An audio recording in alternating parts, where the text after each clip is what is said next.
여러분 안녕하세요. 서울경제신문 뉴욕 특파원 김영필입니다. 오늘 보고서가 있었습니다. 아주 중요한 보고서죠. 숫자가 너무 많이 나왔습니다. 51만 개 나왔죠. 그래서 오늘은 고용보고서에 대해서만 좀 집중적으로 알아보려고 합니다. 제가 어제 밤부터 좀 몸이 좀 너무 안 좋아서 그 산문 어시스트도 좀 간단하게 썼고 방송은 어떻게 될까 고민을 했었는데 그럼에도 좀 이렇게 짧게라도 같이 가져가는 게 나을 것 같아서 이렇게 가져왔습니다. 이게 또 네이버에서도 좀 문제가 있는지 네이버 기사가 좀 안 떠서 저희 서울경제 홈페이지 기사로 대체하니까 참고 부탁드리겠습니다. 자, 이제 오늘 제목은 좀 이렇게 꼽아봤습니다. 미국 고용이 단기적으로는 좀 부정적이지만 장기적으로는 긍정적일 수 있다. 하지만 경제 절벽이 올 수 있어서 그런 게 좀 주의할 필요가 있겠다. 이 경제 절벽 얘기는 한동안은 좋을 수 있지만 갑자기 고용이 확 급락하고 경제가 멈춰설 수 있다. 그런 얘기입니다. 그래서 그런 부분 조심할 필요가 있겠다. 1월 고용이 너무 좋았지만 이런 경제 절벽이 있을 수 있으니까 조심해야 된다. 그런 얘기입니다. 오늘 나스닥이 한 1.5% 내렸고요. S&P 500 1% 넘게 하락했습니다. 다우지수도 한 0.3% 빠졌는데요. 오전에는 좀 방향을 못 잡고 좀 헤매는 모습이 있었습니다. 너무 좋은 거는 이렇게 또 좋게 봐야 되는 건지 안 좋게 봐야 되는 건지 시장이 좀 헷갈렸던 것 같아요.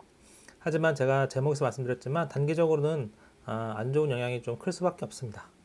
왜 그런지는 하나씩 말씀드릴 수 있도록 할게요. 우선 1월 고용보고서부터 하나씩 살펴보겠습니다. 비농업 일자리가 51만 7천 개, 좀 많이 증가했죠? 너무 많이 증가했습니다. 블룸버그 전망치가 18만 8천 개였으니까 그것보다 2.75배. 전망치 상단이 한 골드만삭스 30만, 32만도 있었다는데 그것보다도 엄청 많은 거죠. 실업률은 되레 더 떨어졌습니다. 3.4%. 53년 만에 최저치라고 하거든요. 그러니까 정말 놀라울 수밖에 없습니다. 월가에서도 깜짝 놀랐어요. 저도 아침에 보고 깜짝 놀랐습니다. 몸이 좀 안 좋아서 좀 제대로 이렇게 대응을 못했지만 어쨌든 숫자가 너무 좋아서 깜짝 놀랐어요. 전반적으로 모두 강했습니다. 서비스에서 39만 7천 개 늘어났고요. 그 다음에 제조업에서 4만 6천 개, 정부에서 7만 4천 개 증가했습니다. 단일업종으로는 레저 접객에서 12만 8천 개나 늘었어요. 서비스가 여전히 강하다는 거죠. 이 얘기는 서비스업과 서비스업 임금이 견고할 가능성이 충분하다. 그런 얘기겠습니다. 그래서 중요한 게 오늘 고용보고서의 의미를 좀 해석하기 전에 이런 배경 사실을 3분 월스트리트 보셨던 분들은 아시겠지만 한번 다시 짚고 갈게요. 2월 FOMC 때 제롬 파월 연준 의장의 생각은 이렇습니다. 인플레이션이 좀 둔화하고 있고 고용은 버티고 있으니까 나중에 서비스 물가, 초근원 서비스죠. 초근원 서비스만 조금 잡으면 되는데 그러려면 노동시장이 조금 더 둔화할 필요가 있겠다. 그런 생각입니다. 그렇게만 되면 연착륙이 충분히 가능하다. 그게 나의 베이스 케이스다. 이렇게 얘기를 했죠. 그래서 이게 이 그림대로 굴러가려면 이번 1월 고용이 전체적으로는 큰 틀에서는 좀 둔화하지만 너무 많이 둔화하지는 않는 견고한 모습을 보여주면서 조금 둔화하는 그렇게 조금 계속 가져가면 좋을 거다 그런 생각을 했었죠. 그런데 뚜껑을 열어보니까 너무나 좋았던 겁니다. 그래서 이번 고용 보고서가 주는 명확한 의미가 사실 두 가지 정도 있어요. 첫 번째는 바로 이런 겁니다. 5월에 0.25%포인트를 올릴 가능성이 상당히 높아졌다. 사실 제가 3번 월스트리트에서 1 플러스 1으로 말씀드렸잖아요. 월가에서는 그냥 플러스 1만 얘기를 했었는데 저희는 1 플러스 1을 말씀드렸었는데 이번에 이렇게 되면서 1 플러스 1이 확실히 됐습니다. 5월에 0.25를 추가할 수 있다. 왜냐면 고용이 너무 강하니까요. 그래서 사실 서비스 물가를 좀 더 잡으려면 한 번 더 금리를 올려서 이걸 좀 정리를 할 필요가 있겠죠. 그래서 월스트리트저널에서도 이렇게 평가를 했습니다. 고용보고서는 연준이 3월에 0.25를 인상하고 또 다른 인상 신호를 보내게 할 것이다. 인상이 더 온다는 얘기겠죠? 시장도 자신들의 입장을 좀 바꿨습니다. 시제민 페드워치에 따르면 3월에 0.25를 인상할 확률은 97.4%. 이건 당연한 거죠. 근데 5월이 좀 극적으로 변했어요. 4.75로 5.0을 동결할 확률이 37.6%, 5.0에서 5.25가 될 확률이 61.4%. 그러니까 이제 시장도 5월까지 올려서 5.0에서 5.25까지 간다 이렇게 본다는 거죠. 드디어. 예. 하루 전만 해도 5.0에서 5.25는 30% 정도밖에 안 됐습니다. 그러니까 오늘 고용보고서를 보고 드디어 이제 연준의 말대로 가게 됐는 겁니다. 터미널 레이트가 연준의 뜻대로 하나 더 가게 되는 거죠. 오늘 고용보고서의 두 번째 의미는 또 이 부분이 있습니다. 경기 침체가 우려가 뒤로 좀 더 미뤄졌거나 고용이 지금 계속 강하니까 당장 상반기는 아예 뭐 쉽지는 않을 거고 예를 들면 뭐 이건 예를 드는 겁니다. 예를 들면 뭐 6월에 온다고 했다. 그러면 그게 더 뒤로 간다는 거죠. 왜냐면 지금 고용이 계속 강하니까요. 경기 침체 우려는 좀 뒤로 더 미뤄졌고 상황에 따라서 아예 없을 수도 있다. 아예 없을 수도 있다. 왜냐하면 지금 그 연착륙 확률이 굉장히 올라간 겁니다. 고용이 뭐 50만 는 게 이렇게 나오면 연착륙 확률이 상당히 올라가는 거죠. 그러니까 침체 확률은 이게 사실 급격하게 변하는 겁니다. 급격하게 변하고 있어요. 1월 고용 보고서만 안 나왔으면 뭐 침체 우려 당연히 계속 가져가는 걸 텐데 1월 고용 보고서에 침체가 고용이 너무 좋게 나오니까 침체는 최소한 뒤로 미뤄졌거나 아니면 아예 없거나 그래서 연착륙 확률은 상당히 올라갔다. 그래서 BM 캐피탈에서는 이렇게 얘기를 했습니다.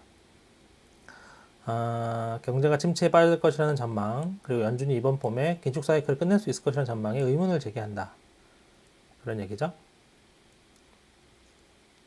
그래서 제가 이제 크게 두 가지 말씀드렸잖아요. 이번 보고서가 갖는 의미, 그래서 그 두 가지 의미 외에 이제는 이제 시장에 어떤 영향을 주느냐, 그걸 한번 말씀드리도록 하겠습니다.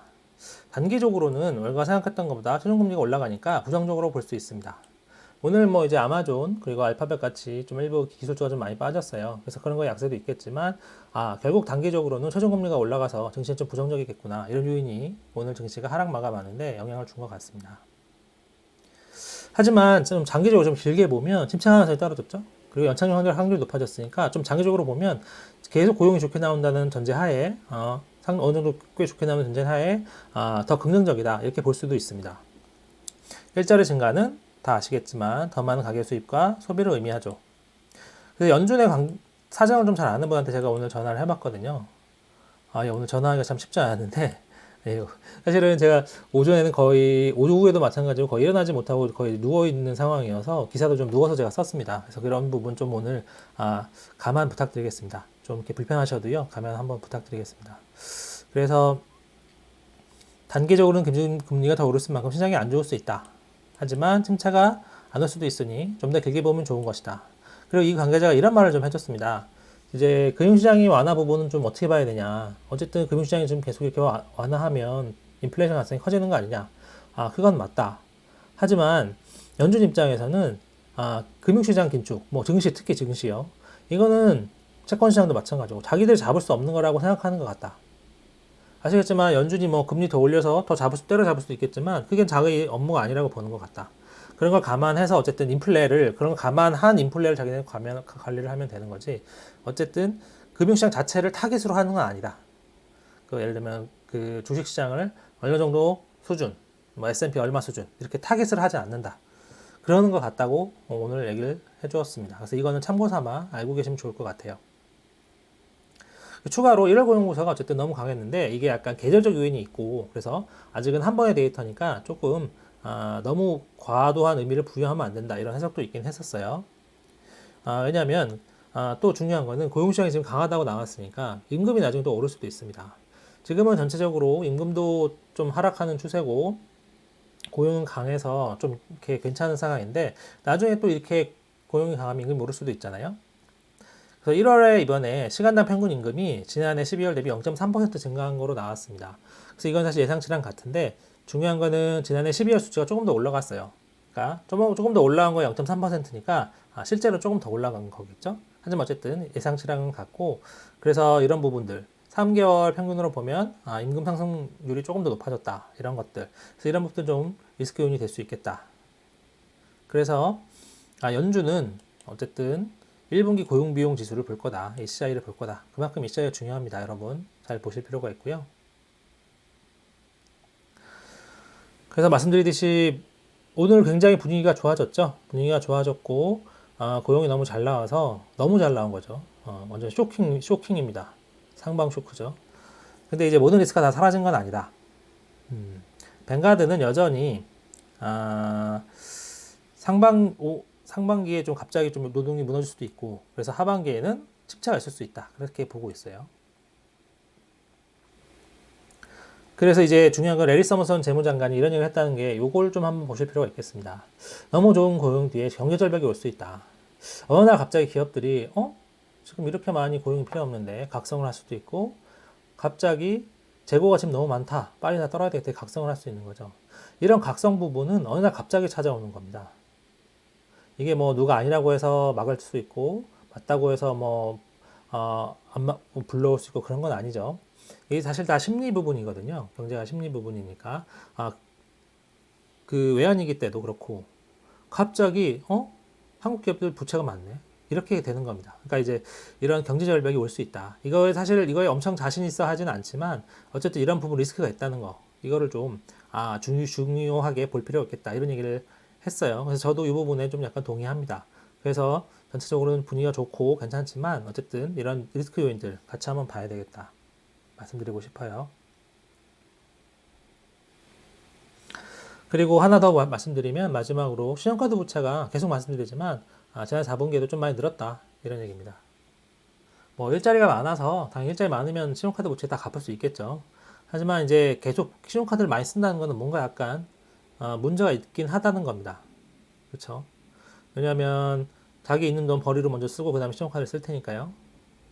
그래서 이런 부분들 왜냐하면 카드는 계속 늘려서 쓰면 좋지만 한도가 있잖아요. 한도가 있고 결국은 카드로 늘린 소비는 결국은 나중에 한계에 부딪힐 수밖에 없다는 점 그런 부분들 중요하겠습니다. 그래서 중요한 게 갑자기 올 들어서 미국 경제와 증시가 빠른 속도로 변하고 있습니다. 갑자기 이런 고용보고서가 나올 줄 누가 알았겠습니까? 고용보고서 하나만 갖고도 침체 전망, 연착륙 가능성 확 달라지거든요. 하지만 리스크가 상당히 있다는 점, 그리고 서머스도 경제 절벽을 좀 걱정했다는 점, 이런 부분을 같이 보실 필요가 있겠습니다. 그래야 좀 이제 균형이 맞는 시각을 가지실 수 있을 것 같아요. 예, 오늘은 좀 이렇게 듣기 불편하실 수도 있는데, 죄송하다는 말씀 다시 드리고 싶고요. 혹시 궁금하신 점 있었다면 댓글 남겨주시면 제가 오늘은 확인 못하더라도 주말 내에 확인을 해서 답변 드릴 수 있도록 하겠습니다. 오늘은 제가 좀 몸이 좋지 않아서 녹화 영상으로 찾아뵙게 된 점 죄송하다는 말씀 드리고 다음 주에 또 말씀 이어갈 수 있도록 하겠습니다. 그리고 제가 주말에 오건영 신한은행 부부장님 인터뷰한 거를 제가 방송에 띄우려고 해요. 그래서 그 한국 시간이죠. 한국 시간 토요일 저녁에 공지가 될 테니까 많이 봐보셨으면 좋겠습니다. 오늘은 여기까지고요. 감사합니다.